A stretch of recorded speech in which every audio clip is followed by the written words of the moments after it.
Pena Familia. Today, nagluluto ko ng adobo, yung version ko ng adobo. So, ngayon, ito yung chicken. Ikakat ko muna siya. Mabilis.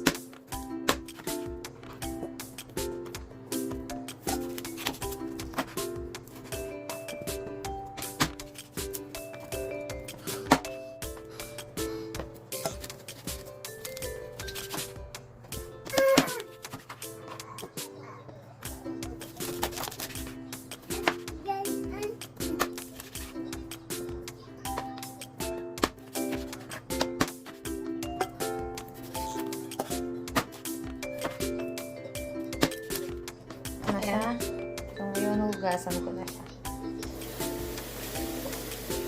Ay, nag-ano ko ng chicken, tinatanggal ko yung mga parang hindi, may mo ko ano tawag dito sa chicken na to, yung nakadikit na parang red thing in here. Parang liver or something.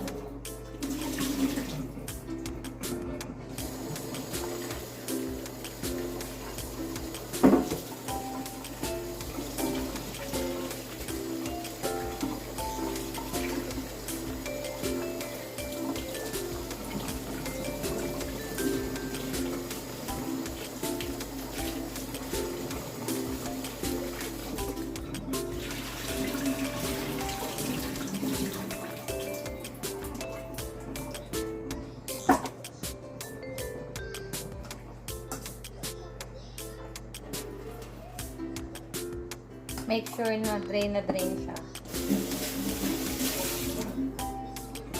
Sa adobo ko, just aside muna natin to. Sa adobo, naglalagay ako ng, binababad ko muna siya sa toyo at oyster sauce. So, yung toyo, minsan tansyado ko na.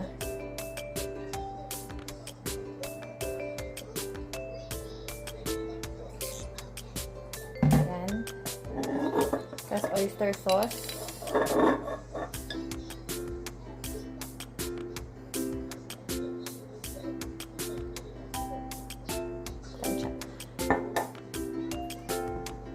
Tapos, haluin mo lang siya.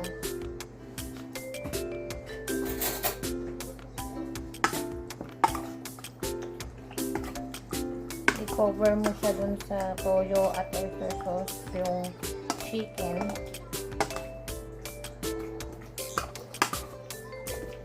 Yan. Naglalagay din ako ng pepper.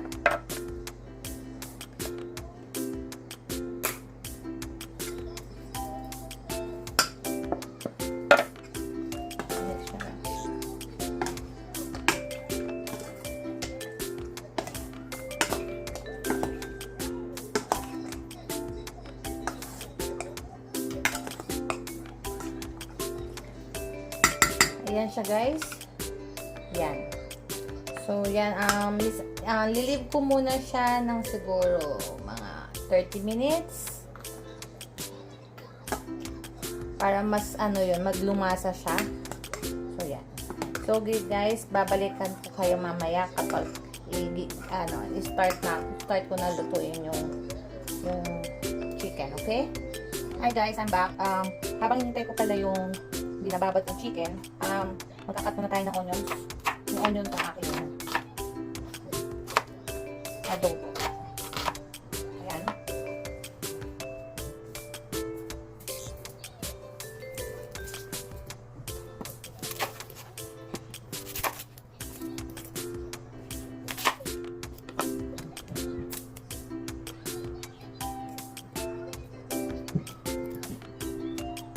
May natira na kasi ako kalahati. So, kalahati na lang ko. Ayan. Kakat muna natin siya.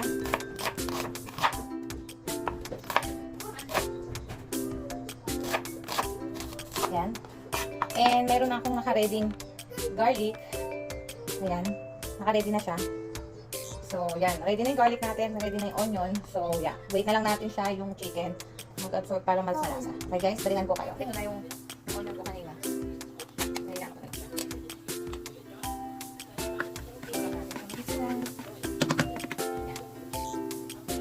Medyo ano yung background ko kasi nalito ng anak ko.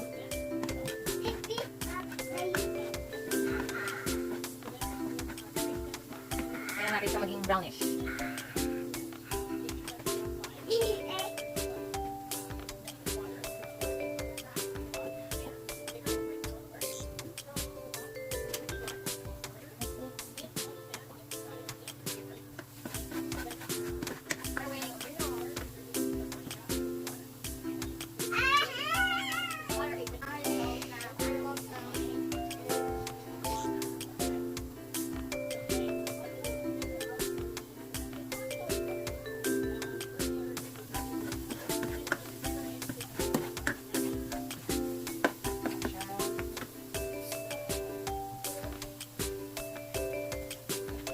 Laki yung version ko ng adobo. Lalagay ko lang ng toyo, suka, what, kung ano, tapos garlic, tapos pakukuloan ko na. Tapos pag kumukulo na siya, malapit naman siya luto, saka siya lalagyan ng onion. Ito ibang version ko. Natutunan ko to sa sister-in-law ko.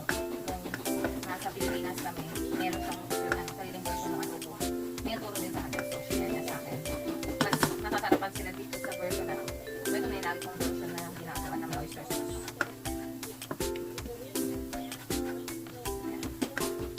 Pwede natin ilagay yung ulam.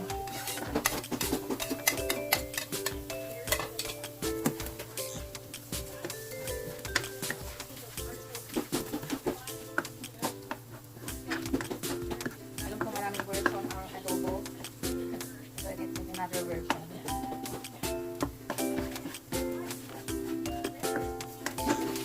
Since na nakarating ako dito sa Canada, dito lang ako nakita magluto.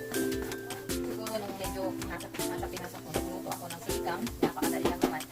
Tapos nanonood ako sa lola ko ng paano magluto ng mga iba't ibang ulam. So yun, natututo ako. Ayan. Tapos pag nandito na ako sa Canada, YouTube na nanonood ako YouTube paano lutuin. So yun, habang nasa natuto na ako magluto ng mga iba't ibang putahe. Minsan mag-invent ako ng sarili kong putahe o something like that. So, ayan. Hintayin lang natin siya dito.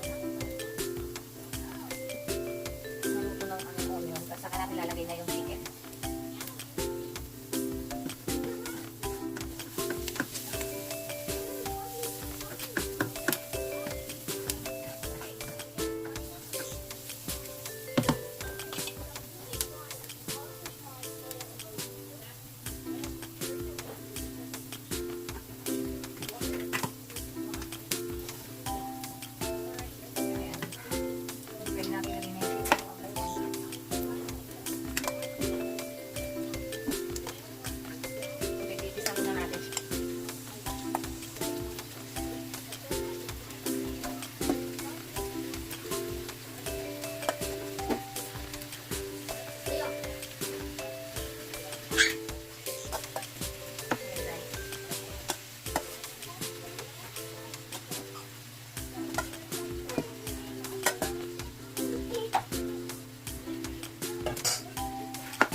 Garlic and onion.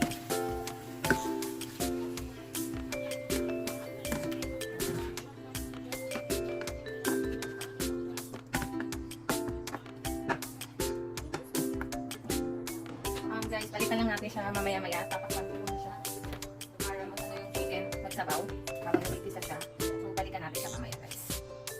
Ayan, guys. Chicken na natin siya. Sabihin natin siya ulit.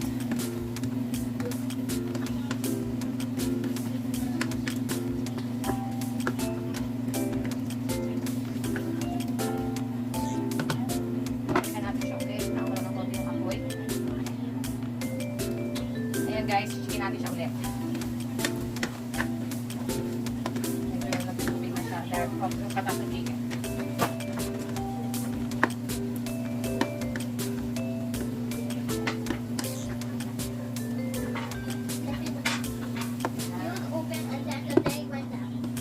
Chicken natin ulit.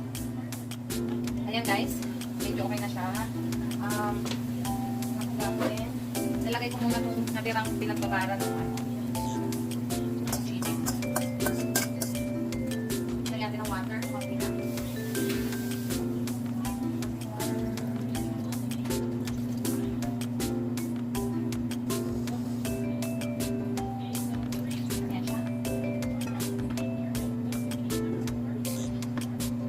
Pakukuluin ko lang siya. Tapos, lalagyan na natin yung vinegar. Okay.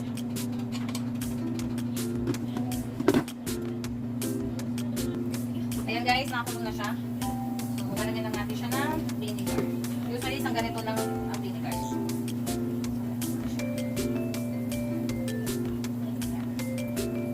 And make sure, pag naglagay kayo ng vinegar, huwag nyo haluin. Honestly, I don't know, parang sasabi papayat or something. So, ay kinig lang sa lola. So, yan. Balikan natin siya, pakuloyin lang nga natin ng couple of minutes. Hi guys, I'm back. Ayan, nakulo na siya. So, one of my secret ingredients is ang sugar. Special yan. Alam ko usually naglalagay kayo ng sugar kapag ano. Kaya medyo matamis-tamis. Kaya tuturan ng kids.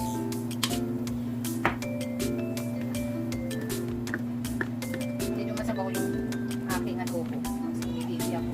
Ito na medyo masabaw. Pero mamaya, nag-ano na siya. Kasi pang-ulit ko pa rin siya ulit. Huwag ko walang minutes. So, masisimmer siya. Then, add another a little bit of sugar. Yan, siguro okay na yan. Nalaban yung tamis, alat at acid. Mas masarap yan pag nilagay ng sana ng tawag dito, sili. Kaso, bawal sa mga kids. Pag may kids, hindi makakapaglalagay siya ng sili na makakang. They love hot spicy food, kaya hindi yung parent or something. Ayan siya. So, guys, pakulo ako muna siya ng couple of minutes again. Parang ano ba yun yung parang pumasok yung lasa ng sugar na inanong ko. Guys, ayan. Luto na siya. Malagay kong sabaw sa konti na. Luto na aking adobo.